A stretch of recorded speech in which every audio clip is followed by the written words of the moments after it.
296 yards last week. What would Adrian Peterson do for an encore against the Green Bay Packers? And Brett Favre back home in Lambeau Field after a big win in Kansas City. Well, I'll tell you, the running back of the day was Ryan Grant. This young man stole the show, Steve. Yeah, he looks a lot like Dorsey Levens with the number here.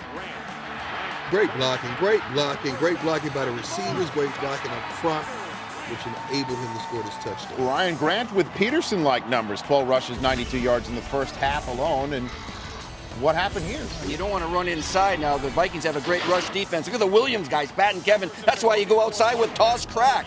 We're going to have Ryan Grant get 30 of his 119 yards on this play.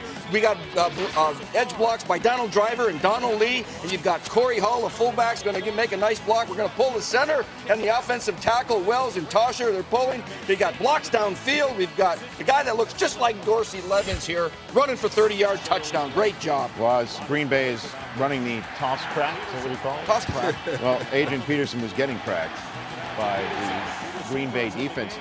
48 total yards on 10 touches. That's why you want Adrian Peterson, east and west instead of north and south. Second quarter, Packers on their very own 19. It seems that every time Favre cocks his arm and throws, he's setting a record.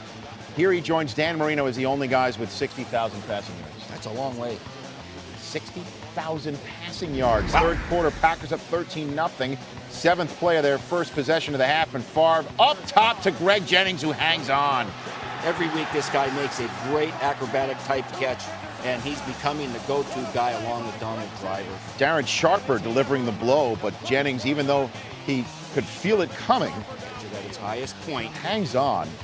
And then 2 plays later, Brett Favre with another milestone, 200th career touchdown at Lambeau Field, finds Donald Lee for a Lambeau lead. You gotta love that Lambeau lead. Well, I think we're going to see another one later on in this highlight, Steve.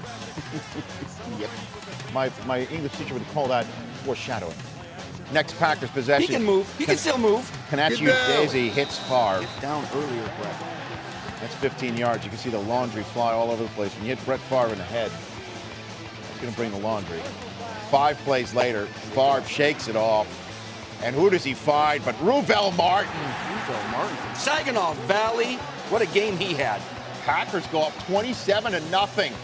Next Vikings possession, a moment of trepidation as Peterson with the check down is down, and then he is out, shaken up. They're calling it a right knee injury, a sprained right knee. An MRI coming Monday, and the Vikings say they're hopeful it will come back showing just Let's a hope sprain. that he's going to be okay. The league needs him back healthy. Everyone says it was difficult to keep him healthy, and he walked off the field with some help. Fourth quarter, Packers up 27-0, and Favre pump faking, going left after looking right, finds James Jones for 37 yards. And then 2 plays later, Favre finds Ruvell Martin. Tip it.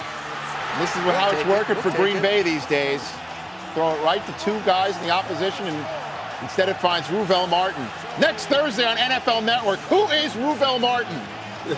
And then we go into the stands, and a very interesting moment between the fans and Ruvell Martin, Steve. Well, in '93, Leroy Butler made the Lambeau leap famous, and in the 50-yard line seats in the front row end zone are the most sought-after seats in the house. There's some etiquette, though. There's etiquette in Green Bay. You don't spill beer on the Packers, and you don't grab anything that's going to show up on game day highlights, all right? Like the Lambeau creep. 34-0 is the final. Oh, my goodness. I don't even know what to say, except Green Bay's 8-1. What's up with that guy? I don't know. I think he was running the toss crack.